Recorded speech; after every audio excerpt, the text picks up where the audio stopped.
കെമിസ്ട്രിയിലെ അടുത്തൊരു chapter hydrocarbons എന്ന് പറയുന്ന ചാപ്റ്ററിൽ എന്തൊക്കെ ഫോക്കസ് ഏരിയയിൽ മെയിനായിട്ട് എന്തൊക്കെയാണ് പറയുന്നത്. ഓക്കെ, അപ്പോൾ അതിലെ ഫസ്റ്റ് ടോപ്പിക്കാണ് aromatic and non aromatic compounds. അതിനു മുമ്പ് നമ്മൾ എന്താണ് ഓർഗാനിക് കെമിസ്ട്രി എന്നുള്ളത് മനസ്സിലാക്കി എടുക്കാം. ഓർഗാനിക് കെമിസ്ട്രി നമുക്കറിയാം, കാർബൺ എന്ന് പറയുന്ന എലമെന്റ്സിനെ കുറിച്ച് വരുന്ന സ്റ്റഡീസ് ആണ് organic chemistry. Study of carbons ആണ് ഓർഗാനിക്. അപ്പോൾ ഈ ഓർഗാനിക്കിൽ വരുന്ന ഒരു ഭാഗമാണ് ഹൈഡ്രോ കാർബൺ കേട്ടോ. ആ പേര് ഡിനോട്ട് ചെയ്യുന്ന പോലെ തന്നെയാണ് കോമ്പൗണ്ടുകളിൽ ഹൈഡ്രജനും കാർബണും പ്രസന്റ് ആയിട്ടുള്ള കോമ്പൗണ്ടുകളാണ് ഹൈഡ്രോ കാർബൺസ്.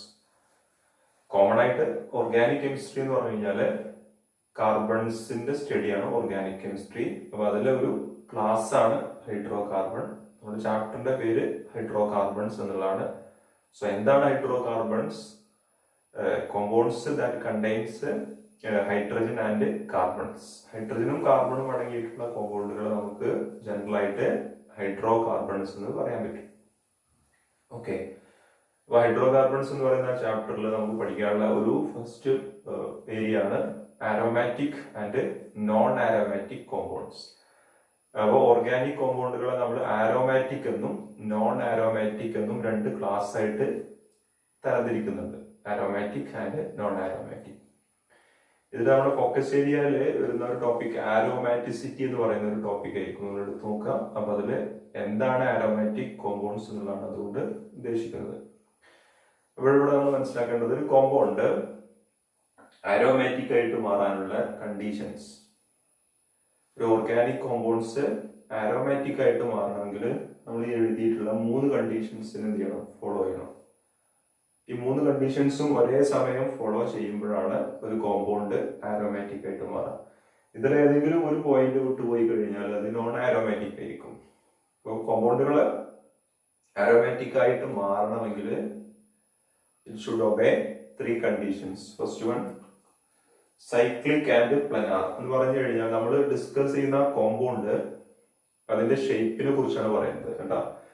നമ്മൾ ഏത് കോമ്പൗണ്ടിനെയാണോ ചെക്ക് ചെയ്യുന്നത് അത് സൈക്ലിക് ആയിരിക്കണം, പ്ലനാർ ആയിരിക്കണം. അതിന്റെ ഷേപ്പ്, ഘടന, ആകൃതി ഒരു സൈക്ലിക് പിക്ചർ ആയിരിക്കണം അതിനുണ്ടായിരിക്കേണ്ടത്. അതോടൊപ്പം തന്നെ അതിന്റെ ഷേപ്പ് പ്ലനാർ ഷേപ്സ് ആയിരിക്കണം. ഒരു പ്ലെയിന് പോലെയുള്ള പ്ലെയിനിൽ വരുന്ന ഒരു ഷേപ്സ് ആയിരിക്കണം അതിന് ഉണ്ടായിരിക്കേണ്ടത്. ഇതാണ് first conditions.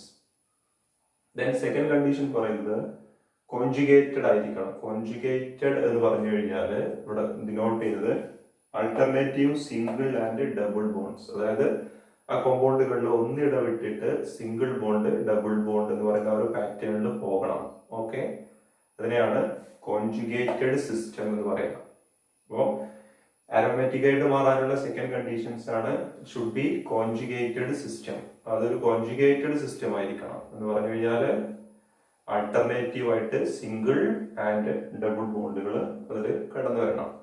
Okay, third conditions പറയുന്നത് it should obey the Huckel's rule. ഒരു റൂളിന്റെ പേരാണ് ഹക്കിൾസ് റൂൾ. ഇവിടെ ഹക്കിൾസ് എന്നുള്ളത് ഒരു സയന്റിസ്റ്റ് ആണ്. ഇദ്ദേഹം പ്രപ്പോസ് ചെയ്യുന്ന ഒരു ഇക്വേഷൻ ഉണ്ട്, 4n+2 പൈ ഇലക്ട്രോൺസ് കേട്ടോ. ഒരു കോമ്പൗണ്ടിലെ 4n+2 പൈ ഇലക്ട്രോൺസ്, അത്രയും പൈ ഇലക്ട്രോണുകൾ അതിലുണ്ടെങ്കിൽ അതെന്താണ്? അത് ആരോമാറ്റിക് കോമ്പൗണ്ട്സ് ആണ്. ഇതിനെയാണ്, ഈ ഇക്വേഷനെ തന്നെയാണ്, ഇത് ഹക്കിൾസിന്റെ ഇക്വേഷൻ ആണ്. അപ്പോൾ ഇതിനെയാണ് ഹക്കിൾസ് റൂൾ എന്ന് പറയാം. ഇവിടെ ഈ ഇക്വേഷനിൽ n എന്നുള്ളത് ഉദ്ദേശിക്കുന്നത് നമ്പർ ഓഫ് റിങ്സ് എന്നുള്ളതാണ്. നമുക്ക് എക്സാമ്പിൾസ് ചെയ്യുമ്പോൾ ക്ലിയർ ആവും. സി, അപ്പോൾ ആരോമാറ്റിക് ആയിട്ട് മാറാനുള്ള 3 കണ്ടീഷൻസ്.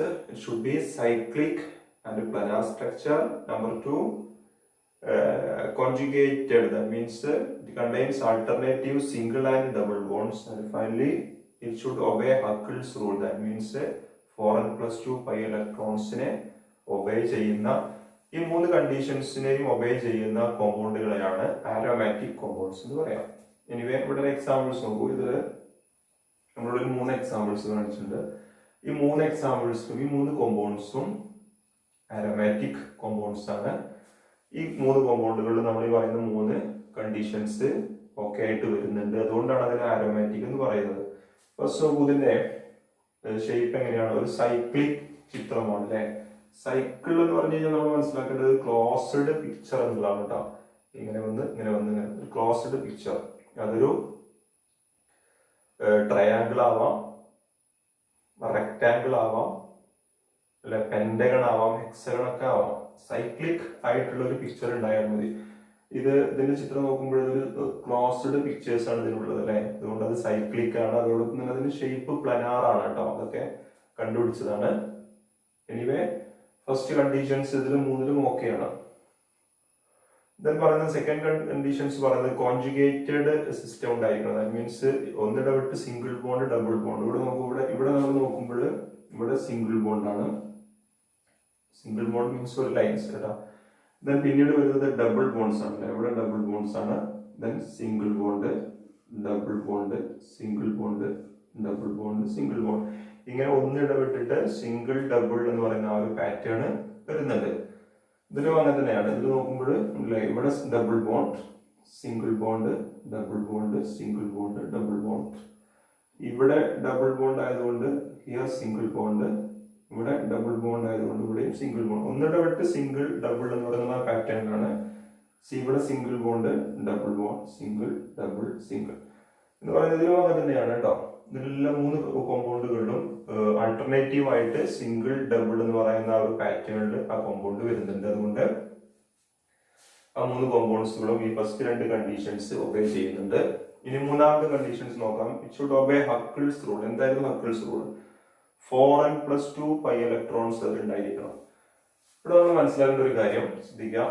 ഇതില് ഈ ഡബിൾ ബോണ്ടുകളില് ഇത് ഒരു പൈ ബോണ്ടാണ്. ഇതൊരു പൈ ബോണ്ടാണ്, ഇതും ഒരു പൈ ബോണ്ടാണ്, ഇതും ഒരു പൈ ബോണ്ടാണ്. ഓക്കെ, ഒരു കോമ്പൗണ്ടിൽ ഡബിൾ ബോണ്ട് വന്നു കഴിഞ്ഞാൽ മീൻസ് രണ്ട് ബോണ്ടുകൾ വന്നു കഴിഞ്ഞാൽ അതിലെ ഒന്ന് ഡബിൾ ബോണ്ടാണ്, ഇത് ഡബിൾ ആണ്, ഇത് അല്ലെ ഈ ഡബിൾ ബോണ്ടില് ഇത് പൈ ബോണ്ടാണ്, ഇത് സിഗ്മ ബോണ്ടാണ് കേട്ടോ. അപ്പൊ ഡബിൾ ബോണ്ടിലെ ഒരു ബോണ്ട് പൈ ബോണ്ടും ഒരു ബോണ്ട് സിഗ്മ ബോണ്ടും ആയിരിക്കും. രണ്ടു തരം ബോണ്ടുകൾ ഉണ്ട്, സിഗ്മ ആൻഡ് പൈ. എന്താണെന്ന് നമുക്ക് അടുത്ത ക്ലാസ്സുകളിൽ പഠിക്കാം. എനിവേ ഇവിടെ പൈ ഉണ്ട്, സിഗ്മയുണ്ട്. ഓക്കെ, ഇവിടെ ആകെ ഒരു സിംഗിൾ ബോണ്ടേ ഉള്ളൂ, അത് എന്ത് തന്നെയാണ്? സിഗ്മ തന്നെയാണ്. അവിടെ പൈ ഇല്ല. ഇവിടെ ഡബിൾ ബോണ്ടിൽ ഒന്ന് പൈ ആണ്, ഒന്ന് സിഗ്മയാണ്, ഇത് സിഗ്മയാണ്, ഇവിടെ പൈ സിഗ്മ. ഇവിടെ ടോട്ടൽ പൈ ബോണ്ട് എത്രയാണ്? പൈ ബോണ്ടുകൾ ഇവിടെ 3 പൈ ബോണ്ട്സ് വരുന്നുണ്ട് അല്ലെ. 1 2 3 3 പൈ ബോണ്ട്സ് വരുന്നുണ്ട്. ഇവിടെ പൈ ഇലക്ട്രോൺസ് എത്രയാന്ന് ചോദിച്ചു കഴിഞ്ഞാല് 3 × 2 = 6 പൈ ഇലക്ട്രോൺസ് ആണ് വരുന്നത്. അപ്പോൾ ഇവിടെ നമ്മൾ മനസ്സിലാക്കേണ്ട ഒരു കാര്യം, ഒരു പൈ ബോണ്ട് എന്നുള്ളത് 2 ഇലക്ട്രോണുകൾ കൂടിയതാണ് ഒരു പൈ ബോണ്ട്. അത് നമ്മൾ ആദ്യം മനസ്സിലാക്കുക. ഒരു പൈ ബോണ്ട് എന്നുള്ളത് 2 ഇലക്ട്രോണുകളാണ്. ഇവിടെ 3 പൈ ബോണ്ട്സ് ഉണ്ട് എന്ന് പറഞ്ഞു. സോ പൈ ഇലക്ട്രോണുകൾ എത്ര വരുന്നുണ്ട്? 3 × 2 = 6 പൈ ഇലക്ട്രോൺസ്. ഇത് തന്നെയാണ് നമുക്ക് നമ്മുടെ ഇക്വേഷൻ എന്തായിരുന്നു? ഹക്കിൾസ് റൂൾ 4n+2 എന്ന് പറയുന്ന ആ ഒരു ഇക്വേഷനിൽ കൊടുത്തു കഴിഞ്ഞാൽ ഇവിടെ n = 1 ആണ്. എന്നിനെ കുറിച്ച് ഞാൻ ഇവിടെ എഴുതിയത് എന്തായിരുന്നു? n നമ്പർ ഓഫ് റിംഗ്സ് എന്നുള്ളതാണ്. റിങ്ങുകളുടെ എണ്ണമാണ് n. 4n+2 എന്ന് പറയുന്ന ആ ഒരു ഇക്വേഷനിൽ n means number of rings എന്നുള്ളതാണ്. എനിവേ അപ്പോഴിവിടെ ഒരു റിംഗ് ആണുള്ളത് ഈ ചിത്രത്തിൽ അല്ലേ. അപ്പോൾ n 1 എടുത്തു കഴിഞ്ഞാൽ 4 × 1+2 എത്രയാണ്? 6 പൈ ഇലക്ട്രോൺസ്. അതിനർത്ഥം എന്താണ്? ഈ കോമ്പൗണ്ട് ഈ ഇക്വേഷനെ ഒബേ ചെയ്യുന്നുണ്ട് എന്നുള്ളതാണ് അല്ലെ. ഇവിടെ നമ്മൾ കാൽക്കുലേറ്റ് ചെയ്ത് കിട്ടിയപ്പോൾ എത്രയാണ്? 6 പൈ ഇലക്ട്രോൺസ് ആണ് കിട്ടിയത്. അത് തന്നെയാണ് നമ്മൾ 4n+2 എന്ന് പറയുന്ന ആ ഇക്വേഷനിൽ കൊടുത്തപ്പോഴും നമുക്ക് 6 തന്നെയാണ് കിട്ടിയത്. അതിനർത്ഥം 4n+2 എന്ന് പറയുന്ന ഒരു ഇക്വേഷനെ അല്ലെങ്കിൽ ഹക്കിൾസ് റൂളിനെ ആര് ഒബേ ചെയ്യുന്നുണ്ട്? ബെൻസീൻ എന്ന് പറയുന്ന ഈ ഒരു കോമ്പൗണ്ട് ഒബേ ചെയ്യുന്നുണ്ട്. അതുകൊണ്ട് അതെന്താണ്? ഇറ്റ്സ് എ ആരോമാറ്റിക് കോമ്പൗണ്ട്സ് എന്നുള്ളതാണ്. ഓക്കെ, അപ്പൊ ഇങ്ങനെ ആരോമാറ്റിക് കോമ്പൗണ്ട്സ് ആയിട്ട് മാറാനുള്ള ഒരു കണ്ടീഷൻസ് ആണ്. എന്തായിരിക്കണം? ഹക്കിൾസ് റൂളിനെ ഒബേ ചെയ്യണം. ഇനി നമുക്ക് നെക്സ്റ്റ് എക്സാമ്പിൾസ് നോക്കാം. നാഫ്തലീൻ എന്ന് പറയുന്ന കോമ്പൗണ്ട്സ്. ഇതില് ടോട്ടൽ പൈ ബോണ്ട് എത്രയായിരിക്കും? പൈ ബോണ്ട് നാഫ്തലീനില് പൈ ബോണ്ട് ഇവിടെ നോക്കുമ്പോൾ 1 2 3 4 5 പൈ ബോണ്ട്സ് ഉണ്ട്. അപ്പോൾ പൈ ഇലക്ട്രോൺസ് എത്രയായിരിക്കും? 5 into 2 is equal to 10 pi electrons അവിടെ ഉണ്ടെന്നുള്ള നാഫ്തലീന്റെ. അത് തന്നെയാണ് നമ്മുടെ ഇക്വേഷൻ എന്നാണ് 4n + 2. അതായത് ഇവിടെ n എത്രയാണ്? n is equal to 2 ആണ് വരുന്നത് ഈ കോമ്പൗണ്ടിൽ. ഓക്കെ, കാര്യം ഇവിടെ 2 റിങ്സ് വരുന്നുണ്ട്. എത്ര സൈക്ലിക് പിക്ചേഴ്സ് ഉണ്ട് എന്നുള്ളതാണ് n കൊണ്ട് ഡിനോട്ട് ചെയ്യുന്നത്. സോ n ഇവിടെ 2 ആണ്. സോ 4 into 2 + 2 എത്രയാണ് വരിക? 10 പൈ ഇലക്ട്രോൺസ് തന്നെയാണ് നമുക്ക് കിട്ടുന്നത്. അതായത് നാഫ്തലീൻ എന്ന് പറയുന്ന ഈ കോമ്പൗണ്ടും 4n + 2 എന്ന് പറയുന്ന നമ്മുടെ ഈ ഒരു ഇക്വേഷനെ ഒബേ ചെയ്യുന്നുണ്ട്, അല്ലെങ്കിൽ ഇതിനെ ഹക്കിൾസ് റൂളിനെ ഒബേ ചെയ്യുന്നുണ്ട്. അതുകൊണ്ട് അതും ഇത് തന്നെയാണ് ആരോമാറ്റിക് കോമ്പൗണ്ട്സ്. അതുപോലെ തന്നെയാണ് ഇത് ചെയ്ത് ആന്ത്രസീൻ എന്ന് പറയുന്ന കോമ്പൗണ്ട്സ് നമ്മൾ ചെയ്തു. ഇവിടെ n നമ്മൾ ചെയ്യുമ്പോൾ n is equal to 3 എടുക്കേണ്ടി വരും. 1 2 3 3 റിങ്സ് ഉണ്ട് കേട്ടോ. അപ്പൊ ഇങ്ങനെ ഈ 3 കണ്ടീഷൻസിനെയും ഒരേ സമയം ഒബേ ചെയ്യുന്ന കോമ്പൗണ്ടുകളാണ് ആരോമാറ്റിക് കോമ്പൗണ്ട്സ്. അപ്പൊ ഇതിനെ ഒബേ ചെയ്യാത്ത കോമ്പൗണ്ടുകളാണ് non aromatic compounds. Aromatic and